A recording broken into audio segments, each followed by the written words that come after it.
บารมียังสิร่วมลงมาได้มากได้เร็วสิสูงสุดเท่ากับการรู้ลมหายใจของเจ้าของเองบ่มีอีกนะการรักษาศีลก็มีอานิสงส์ซ้ำหนึ่งการแผ่เมตตาก็มีอานิสงส์สูงกว่าอีกแต่ว่าการท่องชาติหรือการเข้าสู่ลมหายใจเป็นที่สุดแห่งบารมีทั้งเบิดแล้วเป็นที่สุดแห่งกำลังใจในการสี่สิตัดภพตัดศาสตร์ตัดอารมณ์ใดแล้วฉะนั้นจึงบอกวิธีที่รัดสั่นและการปฏิบัติทั้งเบิดเท่ากับบอกวิธีที่ง่ายให้พร้อมยืนเดินนั่งนอนนั่งได้เบิดทุกท่าเมื่อนตาก็ได้รับตาก็ได้นั่งขาขึ้นห่างก็ได้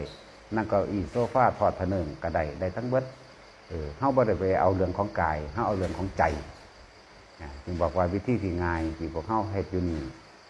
เฮ็ดไปเถอะทำให้บ่อยทำให้มากทำให้ชินเดี๋ยวมันตกระวางของมันเองดอกตกกระไดพ่อยโจรเองดอกพวกนี้เฮ็ดไปบางทีมันปัจจิตสุดท้ายสุดท้ายมันเข่าท่านอันมึงนี่เข่าท่านล่มหายใจจังสิมันไปเลยเด้มันบ่ได้กลับมาเกิดเลยเด้จังว่าบอกวิธีละสันครับพวกที่เป็นความกังวลว่าโอ้ยว่างพระท่านใดดอกยังยากอยู่จังสิแต่คิดว่ามันยากมันก็ยากทันทีเลยแหละเป็นหยังคือบ่หาวิธีที่ว่านะกูเฮ็ดอยู่เฮือนก็ได้ตัวเพิ่นก็สอนอยู่ว่าให้อยู่ลมหายใจนะมันสิเอามาหยังมายากมันบ่แม่นว่ามันนั่งหลับตาอยู่ในวัดเด้มันอยู่ลู่ลมหายใจทั้งที่มื่นตาเห็นกับเข่าจวดอยู่กับพุทโธในลมหายใจได้ตัวมันง่ายๆหนึ่งไหมจับลมหายใจลู่อุณาโลมแล้วนั่นแหละเป็นผู้ไม่ห่างจากฌาน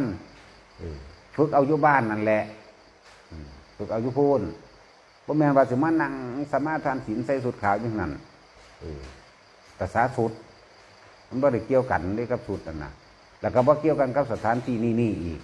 ที่ภาวนาดีที่สุดคือใจเจ้าของเองเด้เขาบ่ต้องไปอาศัยอุปกรณ์อย่างอื่นดอกลมหายใจมีของไผของมันอยู่แล้วมีหูดังต่อกันอยู่ไหมมีหูดังคือกันจับลมหายใจเข้าออกเจ้าของเองฝึกจับจุดนั้นร่วมอยู่บ้านนั่นแหละเพิ่นก็เน้นลงกับกายกับใจนั่นเด้ล่ะลูกกับน้ำนั่นเด้ล่ะเพิ่นบ่ได้เน้นว่าให้มาเฮ็ดอยู่วัดดอกนั่นแหละบอกว่าพากันไปฝึกเอาซะสอนเพิ่นก็สอนอยู่ในหันตั้งแต่เพิ่นก็บอกวิธีอยู่ในหันอยู่เพิ่นก็บอกว่ารู้ลมหายใจเด้อจุดอุณหภูมินิ่มๆนวลๆนึบๆอยู่หม่องนี้เด้อนี่ก็มานี่ก็ให้ยายน้อยสอนไม่ยากหรอกหาปลูกต้นไม้หรอกนั่นแหละฝึกถ้าฝึกเป็นแล้วก็ไปเฮ็ดเอาเฮ็ดอยู่ในลมหายใจนั่นแหละไม่ได้เกี่ยวกันกับว่าอยู่ในสถานที่ใดเลยนั่งรถอยู่มันก็รู้ลมหายใจเขาออกได้นะทำงานอยู่ยางอยู่น้ำทงน้ำทาหุ่นปลูกผักอยู่มันก็เฮ็ดได้ขนาดที่ว่าฝึกตัวเองเถอะเสื้อตัวเองนั่นแหละมาอาศัยกัลยาณมิตรได้หมายถึงผู้สอนผู้แนะคือมาทั้งสี่มีผู้แดงแน่ผู้น้อยแน่ผู้แอนแน่สิยาคำใดผู้ปึกแน่นะเขาก็สอนแน่ให้กันได้แต่เป็นแล้วก็ไปเห็นอยู่เฮือนบหาตามาอยู่นี่ก็ได้